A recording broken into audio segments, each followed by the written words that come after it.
Ladies and gentlemen, boys and girls, welcome to the OAGRC. This is just a bit of a cheeky midweek video because we've got something new on the channel to have a look at. Now, I've been looking for one of these for ages. It's a lap monitor, and it's a small little device that tracks the cars using a small transponder inside. It's designed by I think it's a French company, and getting one post-Brexit here in the UK has been a right pain in the backside. And I was on some Facebook group the other day, I can't remember which one it was, and someone said, hey, here's a UK website that's got them in stock, and it was a website called Modeltune, so a shout out to Modeltune. And guess what? They had them in stock. Brilliant. Only had like one or two in stock, so I was lucky to get hold of it. And you'll see other channels do some reviews of these, and they are really cool. So that there is the lap monitor. Connects to your phone via Bluetooth, and there's an infrared receiver in there, which picks up off these transponders. There you go. See that? So that goes into the car. It gets powered off the receiver, and it just, as it goes past the lap monitor, it records the lap time. Now, I haven't got it all set up, but what I thought I'd do is maybe just set it up here now. It runs off AAA batteries, so you just bang a couple of AAA batteries in the back. You get a groovy little stand here in the packet as well. So that's a bit like a phone stand, really. And that goes on the edge of the track with the lap monitor screwed on top. It's just a phone mount that goes on top of it. There we go. And then that just sits in there on the top of the track. And you whiz past the tripod and record the lap times. So I'll get it set up and we'll have a little look and see if it works. But the plan is that for next season, this is what I will use to track all of the lap times. I have been using a phone that's been on a mount. In fact, here it is. It's an old iPhone that I was using on this mount, but as you'll see, I had to prop it up with something because the phone is heavier than the mount in this setup, so it keeps falling over. And while it's accurate, it has been reasonably accurate. I can't really complain too much about it. However, what I found is that if you're out and it's a particularly bright day, it doesn't pick the car movement up as easily. If it's windy, forget it, because all you've got is the background movement, and this starts picking up absolutely every slight movement of grass or the tree moves, and it's gone. So it was getting more and more difficult to film on any day that I had free time and decided to go out and do a run. I had to then be mindful, how am I going to position it? I've got to position it away from the tree. Then in bright sunlight, it's super reactive. Shadows, any sort of movement, it trips it and it thinks it's got a lap. And I thought, you know what? I can do a quicker job of recording my time trials and therefore do more when I get chance to record if I've got the lap monitor. So, we decided to spend the money. I think it was about £100. I think in euros it's a lot cheaper. I think, because of short supply, it's not easy to get hold of. These little transponders are quite expensive. You get one in the set. I bought two. And the reason I bought two is I thought if Mini OAG and me want to go and have a race up the top, we can actually record our data when we get to that point. And the Orchard Raceway is not designed for proper racing. It's never going to have more than two cars going around it at one time. And even with two cars, overtaking is not going to be particularly easy. It's going to be a bit interesting, shall we say. But certainly for the two of us, we can enjoy this. There'll be plenty of fun to be had with two of these, the lap timing system. And if she has some mates around, or if I have some mates around, we can get up there and play with the track and play with some of the cars. So let's get this installed, and then let's see how it goes past the lap monitor. Before I set that up, just wanted to show you guys this. An eBay find a couple of months back was a Superfighter G on a DT02 chassis. It's pretty neat. I've got all the servo connectors and stuff in there. It doesn't have a servo in it at the moment, but I've got a spare servo.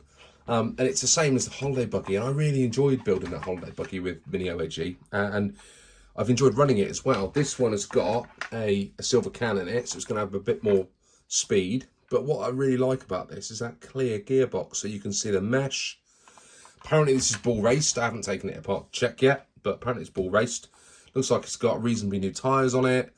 It's pretty cool. I quite liked it, and it was a bit of a bargain, to be quite honest, so I couldn't resist. I'm actually going to build this up and use this to race against Mini OAG. So I've got a spare 380 motor that I'm going to chuck in the back of this. I can't even remember what that came off now, but I definitely have got a spare 380 motor, so that's going to go in the back of this one. And then I'm going to use this as a little racer, really, for the track. I've got another one of those little mini Carson wheels, and Mini OAG and I can race this against a holiday buggy or whatever else she wants, but at least I'll always be that little bit slower if I'm running on a 380.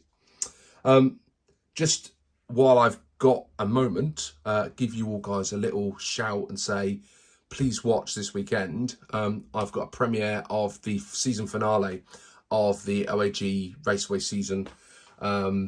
It's been great fun to film. We've got the DT03, the TT02B and the TD2 going sort of head to head around the track to see who becomes the ultimate season champion. So make sure you tune in, make sure you watch that. That's going to be a good one. Now let's have a look at this lap monitor. Okay, we've had a little play, got it all set up. So lap monitor's on, blue light, that means it's ready to track. I've got my transponder just hooked up to the electronics for now. That just simulates the car going past. And so what we're going to do is we're going to select on the screen. Let me just hold that up a little bit so you can see it. You guys got that there? So we're going to select this. This is the lap monitor. I've already just done a demo session. What I'm going to do is go new race. I'm just going to do a practice session. Hit start. That is now ready to go. So the first time this passes the lap monitor, it starts the session. So that's off now. We're running. Here it comes, first lap. 5.42, best lap. 4.09, best lap. 5.24. 4.34. 4.44. 3.42, best lap. Race complete. So that's just demoed essentially what it would look like out on the main track. So what we've now got, if I click on that there, you can see it's come up. Let me just zoom in a little. Remember how to do that. There you go. You can see that what we've got is the best lap shown at the top, the best 3 laps, that's interesting, the average lap time, the top 5 average. I don't know what the forecast is. Oh, that's how many laps I would get in a 5-minute session. And then down here then is we've got those lap times. So I actually get more data off this than I do off of the way I currently do it, which I think is great as well. So when I run those sessions, we'll get some different lap times with some different statistics coming through, which is going to be pretty great. I don't know what's happened. The screen's gone off. There you go. So that's how it works. I think it's pretty groovy for certainly for practicing and doing what I want to do. You know, this is going to work great for me. Is it going to be perfect for everybody? Probably not. You know, you probably can't run you probably can run a full race day on this if you wanted to. It's not the sort of thing that I'm going to look to do with it. I'm just going to look to record those 1 sessions or you know, when Mini OAG and I go up and have a race, maybe we'll record that. But I think it's pretty groovy. And it's certainly going to make the process for me of monitoring what we're doing here at the OAG, not only for sort of the rest of this season, but also going out into next year. I haven't used this for the finale. I'll really look to try using this during the rest of the summer. We'll do some trial events and show you how it works out on the track. You'll see me using it live. And I've got to think a way of hooking it up to something where I can monitor or hear the times. I've got an iPad, an old iPad I might use with it. It seems to be able to be used with multiple different versions of iOS, which is great because I've got some old devices like that old phone kicking around that I think I can probably use to repurpose for this. Anyway, that's where we're at. Just a little video to show you what's going on with the lap timing system, but also really to get you guys thinking about tuning in on the weekend. So whatever you do, guys, make sure you have some fun, and I'll see you all soon on the OAG RC. Until then, bye.